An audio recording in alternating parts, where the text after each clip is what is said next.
सुप्रभात बच्चों। आज हम क्लास 11th कॉमर्स व्यवसाय अध्ययन पढ़ेंगे और व्यवसाय अध्ययन में हम पढ़ेंगे व्यवसाय, पेशा व रोजगार में अंतर। तो बच्चों, व्यवसाय, पेशा, रोजगार में पहला अंतर आशय के रूप में मानते हैं। तो आशय आपको पता चल ही गया है कि व्यवसाय क्या होता है। व्यक्ति या व्यापारी व्यवसायी लाभ कमाने के उद्देश्य से कोई कार्य करता है तो उसे व्यवसाय कहते हैं। और पेशा के बारे में कहा गया है कि व्यक्ति को पहले प्रशिक्षण लेना पड़ता है, सीखना पड़ता है और इसके बाद वो अपनी सेवाएं दे सकता है, तो वह पेशा कहलाता है। इसमें हमें सीखना पड़ता है, विशेष कौशल की ज़रूरत होती है, जैसे वकील, इंजीनियर, डॉक्टर पहले प्रशिक्षण लेते हैं फिर सेवाएं देते हैं। इसके बाद में रोजगार में बच्चों प्रतिफल के रूप में हमें वेतन मिलता है। जो भी नियोक्ता होता है व्यक्तियों का चयन करता है, व्यक्तियों का सिलेक्शन करता है, नौकरी देता है, तो विशेष योग्यता की ज़रूरत होती है और उस व्यक्ति को जिसको रोजगार मिलता है पारिश्रमिक के रूप में वेतन मिलता है, तो उसको हम रोजगार कहते हैं। इसके बाद में पॉइंट है कार्य की प्रकृति। अब कार्य की प्रकृति मतलब व्यवसाय या पेशा या रोजगार, प्रकृति मतलब नेचर क्या है, स्वभाव क्या है, क्या होता है उसमें।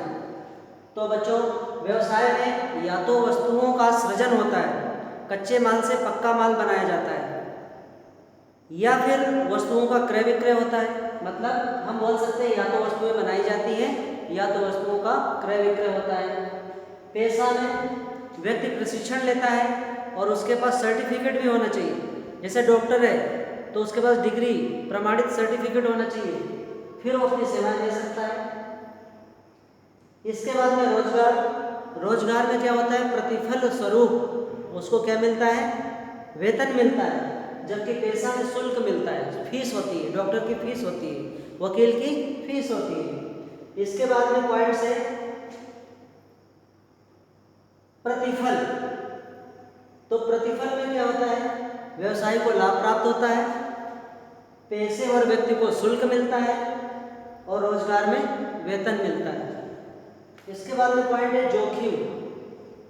तो बच्चों, जब हम कोई व्यापार व्यवसाय करेंगे तो बहुत अधिक जोखिम रहेगी, बहुत नुकसान हो सकता है, हानि हो सकती है व्यापार व्यवसाय को किसी भी रूप में। सामाजिक, राजनीतिक, प्राकृतिक दुर्घटनाएं लाभ हानि के रूप में जोखिम है। लेकिन पेशेवर व्यक्ति को बहुत कम जोखिम रहता है, जोखिम तो रहता है, हो सकता है कोई फीस मार दे, लेकिन कम जोखिम रहता है। और रोजगार में बिल्कुल भी जोखिम नहीं रहता है क्योंकि उनको पारिश्रमिक के रूप में वेतन मिलता है। इसके बाद में पॉइंट है योग्यता। व्यवसाय करने के लिए विधि के अनुसार कोई भी व्यक्ति व्यापार व्यवसाय कर सकता है, लेकिन अगर वो प्रबंधकीय योग्यता वाला व्यक्ति हो तो और अच्छी बात है, और अपने व्यापार व्यवसाय को अच्छा कर सकता है। पर विधि के अनुसार कोई इसमें योग्यता जरूरी नहीं है। जिसके पास पूंजी है, पैसा है, व्यापार व्यवसाय चालू कर सकता है।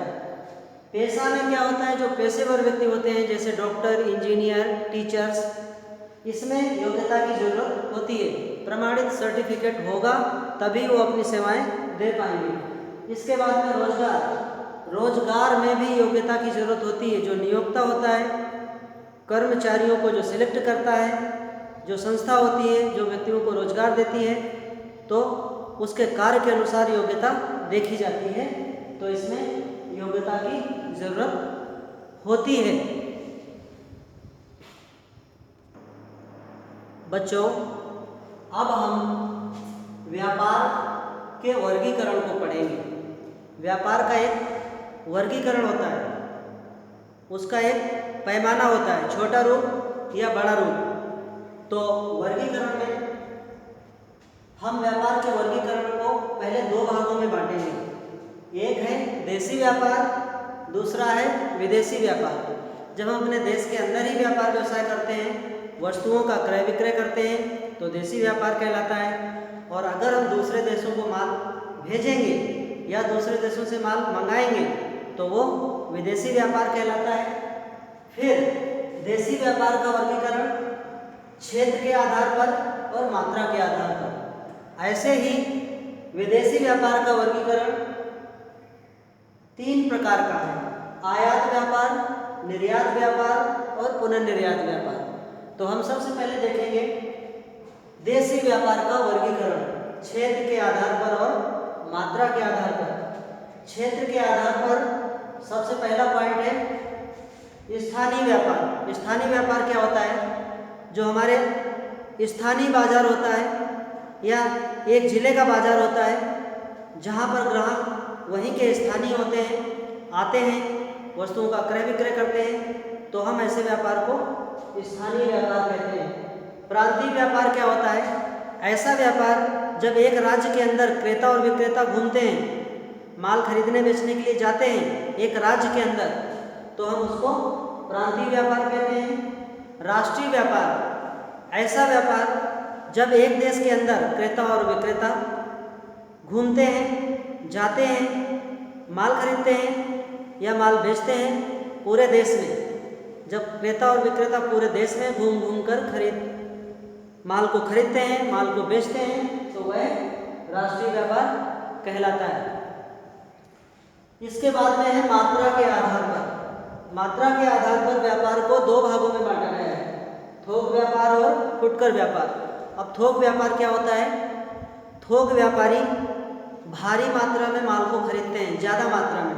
जो उत्पादक होता है, माल बनाने वाला निर्माता कंपनी होती है, उससे भारी मात्रा में थोक व्यापारी माल को खरीद लेते हैं और बेचते हैं फुटकर व्यापारी को। और फुटकर व्यापार क्या होता है? फुटकर व्यापारी जैसे हम किराने की दुकान लें उदाहरण के रूप में, गांव में या शहरों में, कॉलोनी में जो छोटी छोटी दुकानें होती हैं उसको हम फुटकर व्यापार या रिटेलर बोलते हैं। वह अपनी दुकान में थोड़ी थोड़ी मात्रा में सभी तरह का माल रखते हैं और बेचते हैं, तो वो कहलाता है फुटकर व्यापार, थोड़ी थोड़ी मात्रा में माल को बेचना। बच्चों, अब हम विदेशी व्यापार में जानेंगे। विदेशी व्यापार को 3 भागों में बांटा गया है: आयात व्यापार। आयात व्यापार में हम दूसरे देशों से माल अपने यहाँ मंगाते हैं। फिर है निर्यात व्यापार। निर्यात व्यापार में हम अपने देश से माल दूसरे देशों को भेजते हैं, तो निर्यात व्यापार कहलाता है।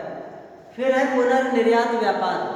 पुनर्निर्यात व्यापार में ऐसा माना जाता है कि जब हम एक देश से माल मंगाकर किसी दूसरे देश को माल भेजें तो पुनर्निर्यात कहलाता है। जैसे हम मान लीजिए अमेरिका से माल मंगा लें, अमेरिका से माल मंगा लें और फिर वो माल हम दूसरे देशों को भेजें, नेपाल को भेजें या चीन को भेजें या पाकिस्तान को भेजें, तो एक देश से माल मंगाकर जब दूसरे देशों को माल भेजा जाता है तो पुनर्निर्यात व्यापार कहलाता है। पुनर्निर्यात व्यापार में क्या होता है? एक देश से माल मंगाकर दूसरे देश को भेजा जाता है।